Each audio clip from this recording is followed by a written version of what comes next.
Hi, and welcome to English-Fabule. Are you learning English? Great. Let's learn English with a very interesting story. Don't forget to subscribe, like, and comment. Let's get started. The year is 2026. January is ending. The Middle East is in a very dangerous situation. A big group of U.S. warships is moving closer to Iran. This group includes the USS Abraham Lincoln aircraft carrier. President Donald Trump has called this group a massive armada. Its movement means the region is now very close to war, making everyone anxious. This is a time when many big problems are happening together. Inside Iran, many people are protesting against their government. The government is responding with brutal force, cracking down on its own citizens.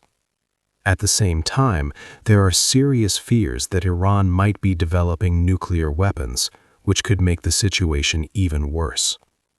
Also, there is a constant threat of smaller fights involving different groups in the region.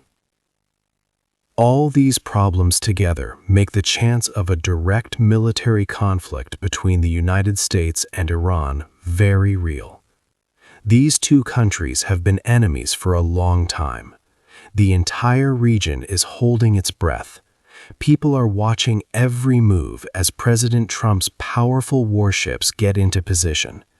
The air is full of tension and uncertainty. This massive show of military strength did not happen overnight. It was not a sudden decision. Something very specific and horrific happened inside Iran. This single terrible event finally pushed President Trump to take such a drastic step. What was that event, and how bad was it to cause this huge deployment of warships? Big ships arrive. The year 2026 saw big ships move towards Iran, a country in the Middle East. On January 26th, a very powerful group of U.S. Navy ships arrived near the region.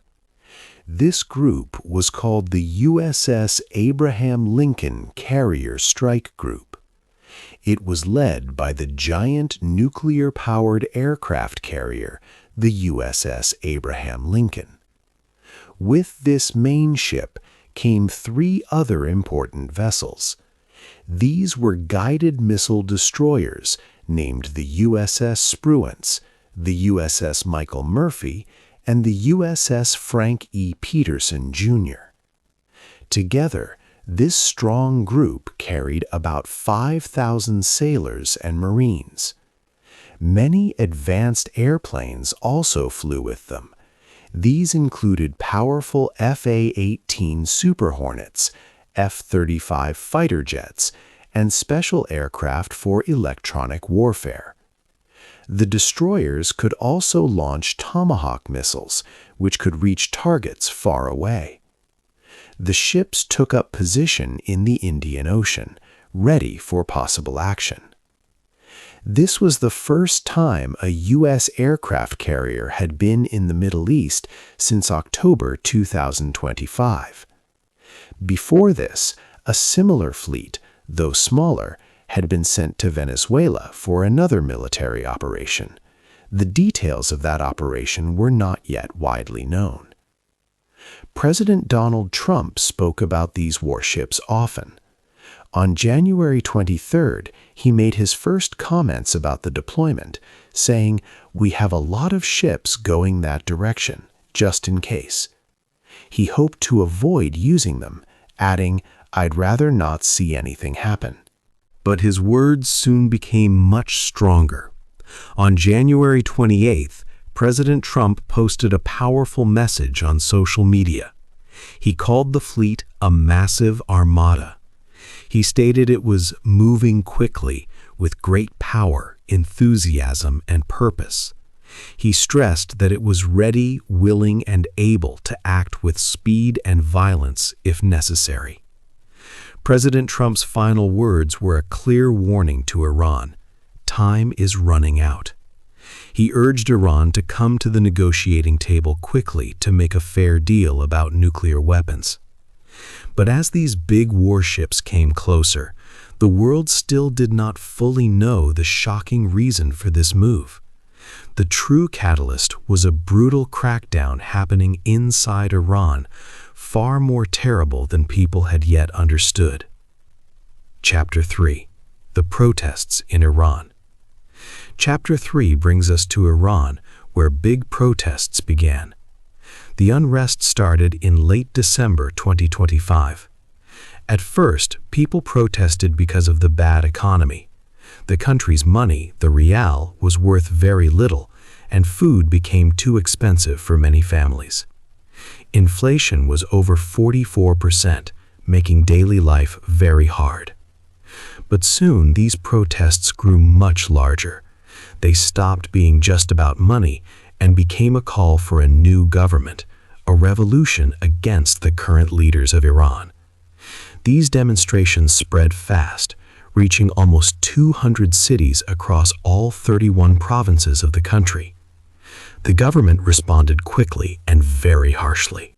On the evening of January 8, 2026, authorities shut down almost all internet connections. This plunged 85 million people into a complete communications blackout. It was the most complete internet shutdown in Iran's history. This digital silence made it extremely difficult for anyone outside Iran to learn what was truly happening. Families abroad could not talk to their loved ones. Banks and hospitals struggled to work. Most importantly, it allowed security forces to act with little oversight from the world. The number of people killed during this crackdown became a major point of disagreement. Official reports from the Iranian government stated that about 3,117 people died by January 21, 2026. They claimed these included both civilians and security forces. However, many people did not trust these numbers. Leaked intelligence reports from inside Iran painted a much more horrifying picture. These reports, cited by news organizations, suggested the real death toll could be as high as 30,000 or even 36,500 people. Eyewitnesses described a coordinated and brutal response from security forces. In cities like Karaj, people reported that state forces used heavy DSHK machine guns against protesters. Doctors who tried to help the injured were sometimes arrested, and many people suffered severe injuries, including eye trauma from shotgun pellets. With the country almost totally cut off from the outside world, and reports of security forces using such extreme violence on civilians, the question was vital. How did information about these massacres still leak out, telling the world the real story? And what specific piece of shocking intelligence showing the full truth of these killings would finally push President Donald Trump to take military action? 4. America's warning. President Donald Trump sent clear warnings to Iran. He stated 2 red lines that would lead to strong American action. The first was the continued killing of people protesting in Iran. The second was the mass execution of those arrested during the protests. President Trump spoke forcefully about these warnings. He said in an interview, "If they do it, they're going to wipe them off the face of this earth." This grave threat showed how serious America's intentions were for the Iranian regime. He made it clear that any harm to American interests or continued brutality would not be tolerated. The president's warnings also covered Iran's nuclear program. He mentioned a previous American military strike against Iran's nuclear sites in June 2025.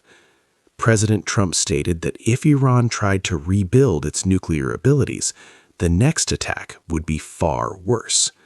The details of that important event, named Operation Midnight Hammer, will be explained in a future chapter, showing what led to that action. However, President Trump also gave mixed signals. At times, he spoke of total destruction and the readiness of his massive armada. But then he claimed Iran wanted to negotiate a new agreement. He even said that Iran had called many times, eager to make a deal to stop building nuclear weapons. Yet Iranian officials quickly denied this. They said they would not negotiate under military threats. They demanded that America stop its aggressive actions and excessive demands if it truly wanted fair talks. As America's warships moved closer to Iran, a surprising event unfolded. Key allies of the United States in the region made a difficult choice. Countries like the United Arab Emirates and Saudi Arabia announced they would not let America use their land, air, or waters for any military strike against Iran. This public declaration was very significant. It showed that these neighbors were deeply worried about a large war. This decision could leave American forces very much alone if a conflict started, possibly isolating the mighty warships and the United States in the escalating tension. 5. Neighbors are scared. The United States sent many warships near Iran, but a strange thing happened. America's friends in the Middle East said no, they would not help with an attack on Iran. On January 26, 2026, the United Arab Emirates spoke. Its foreign ministry said no one could use its land, sky, or water to attack Iran. They did not want to help with any military actions. They believed talking and respecting countries were best for solving problems. 2 days later, Saudi Arabia said the same. Crown Prince Mohammed bin Salman talked to Iran's president, Masoud Pezeshkian. The prince affirmed that Saudi Arabia would not let its land or sky be used for attacks on Iran. He wanted to solve problems through talks to make the region safer. These declarations were a big surprise. Saudi Arabia and the UAE usually work closely with the U.S. They host important American military bases. But they fear that a war between the U.S. and Iran would be very bad for them. Their economies rely on oil, and a war could stop trade. They also worried Iran or its friends might attack their own cities, so they chose not to get involved. This made America stand more alone in its plans. The high tension even changed how people traveled. Many airlines grew worried about safety. For example, Air France stopped flights to Dubai.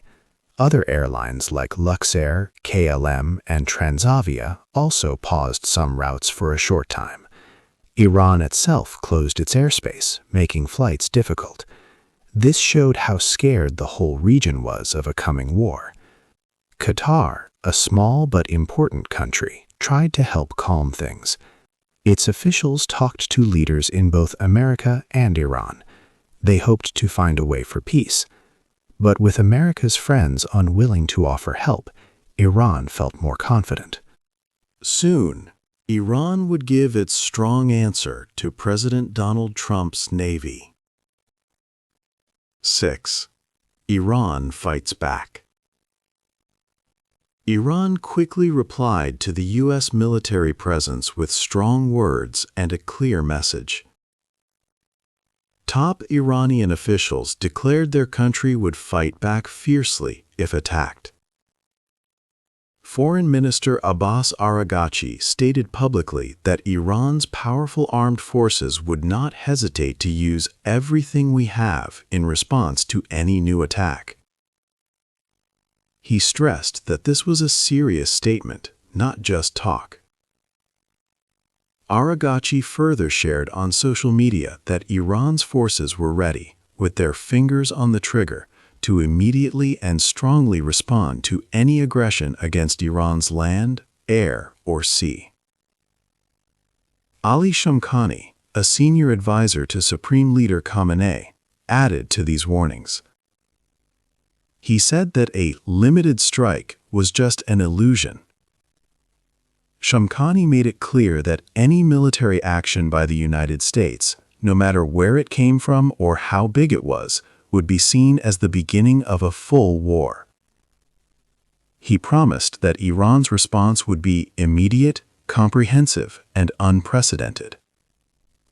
Shamkhani also warned that the aggressor and their supporters, specifically mentioning the heart of Tel Aviv, would be targeted. The Islamic Revolutionary Guard Corps also said it was watching the enemy closely and had plans for all enemy scenarios. They believed that previous conflicts showed that military action against Iran had failed. Tension grew as Iran's allied groups across the region also issued threats. In Iraq, groups close to militant factions warned that a war on Iran meant a fight for the entire region. Ahmad Abu Hussein al-Hamidawi from Kataib Hezbollah in Iraq said enemies would taste the bitterest forms of death. In Lebanon, Hezbollah leader Sheikh Naim Qassem spoke about possible intervention. He did not give a direct answer, but warned that any threat to Ayatollah Ali Khamenei would be met with all measures. The Houthis in Yemen also released videos with threatening messages, simply captioned, "Soon." These statements from Iran and its allies made it clear they saw any U.S. military strike not as a small action, but as the start of a total war across the Middle East. Iran showed great confidence in its ability to respond. To understand why they felt so strong, one must now look back at a hidden conflict that had taken place just months before. 7. Why this is happening. In June 2025, the United States made a big move against Iran. This was called Operation Midnight Hammer. On June 22nd, American forces bombed Iran's nuclear sites. This was the first time the U.S. had attacked Iranian land since 1988, and the first attack ever on a nuclear target. Many B-2 stealth bombers and Tomahawk missiles were used. They hit 3 main nuclear places: the Fordo uranium enrichment plant, the Natanz nuclear facility, and the Isfahan Nuclear Technology Center.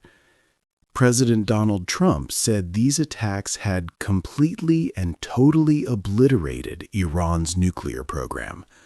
However, a later report said the strikes only set back Iran's program by about 2 years.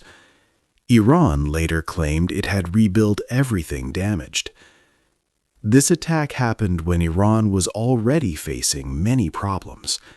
In 2025, Iran and its allies suffered many military losses. Israel had fought a 12-day war that greatly weakened groups connected to Iran. Also, the Syrian leader, a key friend of Iran, lost much power. These events, along with U.S. sanctions, made Iran weaker than it had been in many years. Its economy was in trouble. The Iranian currency, the rial, became almost worthless. Prices for food went up by 90%, and overall inflation was over 44%. There were also problems with electricity and gas. On January 28, 2026, Secretary of State Marco Rubio explained the U.S. actions to Congress. He said the large number of U.S. ships and soldiers was mostly for defense.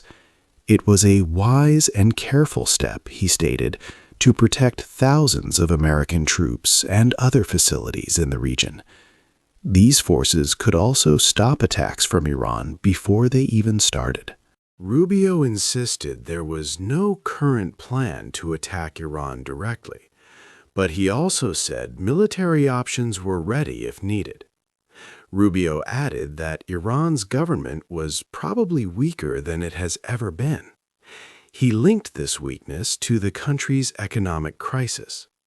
He said Iran had spent its money on weapons and supporting other groups instead of helping its own people. Because of this, he believed the protests in Iran would spark up again. He also admitted that if Iran's current leaders were removed, no one really knew who would take charge. He called such a situation far more complex than what happened in Venezuela, and said it needed a lot of careful thinking. With all this history now clear, a big question hung in the air. What would happen next? There were 4 possible paths for the future. 8. What happens next? The future of the Middle East now hangs in the balance. There are 4 main paths that things could take. Each path has very different results for everyone involved. What will happen to Iran and the United States? One possible future is a fragile, negotiated peace. Even with strong words from both sides, the United States and Iran have hinted at talking. President Trump has said Iran wants to talk, but Iranian leaders say they will not negotiate while threats continue. For peace to happen, both sides must stop demanding everything and be willing to give a little. This is very hard. Countries like Qatar could help them talk in secret. Other big powers, such as those in Europe, China, and Russia, might also try to find a way for both sides to save face and agree. If they make a deal, Iran might limit its nuclear program, and the U.S. might lift some financial punishments. But if no one compromises, these talks will not start.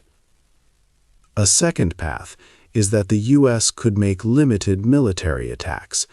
These strikes would not be a full war. They might hit specific places in Iran where nuclear materials are made or where missiles are stored. These attacks could be seen as a warning or a response to something Iran does. However, this choice is very risky. Iran has said clearly that even a small attack means the start of a total war. History shows this can be true. A small attack in June 2025 led to fighting for 12 days. If the U.S. takes this path, the fighting could quickly get much bigger and spread fast. The third and most dangerous path is a full-scale war. This would mean a big fight between the United States and Iran. Many other groups and countries in the region would likely join in on both sides. Such a war would cause terrible damage across the Middle East. There would be huge numbers of people hurt or killed. Important places like oil fields could be destroyed, which would stop oil from moving around the world. This would hurt the global economy very badly. Even if the U.S. military wins, it would be very difficult to bring peace or rebuild the region. Getting rid of Iran's current government would create more problems because no one knows who would lead next.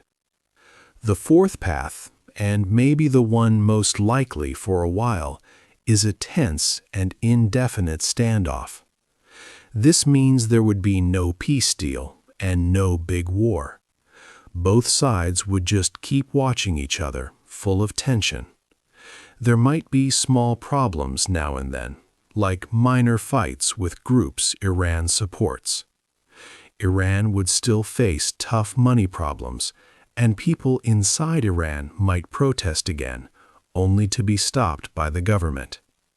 This situation would avoid the disaster of a full war, but it would also mean that people continue to suffer. The region stays unstable, and there is always a chance that a mistake could suddenly lead to a bigger fight. So, what will happen next? Many thousands of people have already died in Iran. The current situation cannot last forever. There must be a change. Either leaders will find a way to talk and make peace, or the Middle East will face another terrible war. The American warships in the sea are a sign of this moment. It is a time for big decisions that will change the future of the entire region for many years. The whole world is watching to see if a war can be stopped. Which of these four paths do you think is the most likely outcome for Iran and the United States? Hey there! Just a second before you go. If you learned something new today, please give this video a like, write your thoughts in the comments, and subscribe to the channel. It only takes a second, and it really, really helps to create even better English videos for you. Your support means the world. Thank you.